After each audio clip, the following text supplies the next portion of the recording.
నమస్తే, welcome to V news Telangana.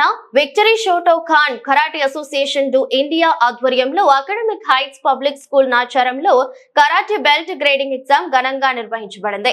ఈ కార్యక్రమానికి ముఖ్య అతిథులుగా academic heights public school director garden CH Shivakumar, పాఠశాల ప్రధానోపాధ్యాయులు Nishad Anjum, chief examiner Mallikarjun Goud, examiner Mahesh విచ్చేశారు.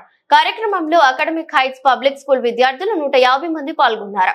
పట్టుదలతో, నైపుణ్యంతో, ఆత్మవిశ్వాసంతో కఠిన శిక్షణ తీసుకుని పసుపు మరియు నారింజ బెల్ట్లు అందుకున్నారు. సందర్భంగా academic heights public school director గారైన శివకుమార్ మాట్లాడుతూ కరాటే ప్రాముఖ్యత గురించి వివరించి, శారీరక మరియు మానసిక లబ్ధి పొందడానికి కరాటే విద్య విద్యార్థులకు ఎంతగానో ఉపయోగపడుతుందని వివరించారు. ఈ కార్యక్రమంలో కొత్తగా బెల్టులు పొందిన విద్యార్థులు ఎంతో ఆనందంతో, గర్వంగా పసుపు మరియు నారింజ బెల్ట్లను అందుకున్నారు. కార్యక్రమాన్ని అకాడమిక్ హైట్స్ పబ్లిక్ స్కూల్ నాచారంలో కరాటే ఉపాధ్యాయులుగా పనిచేస్తున్న డి విఘ్నేష్ రాజు నిర్వహించారు. కార్యక్రమంలో కోఆర్డినేటర్స్, ఉపాధ్యాయులు మరియు విద్యార్థులు పాల్గొన్నారు.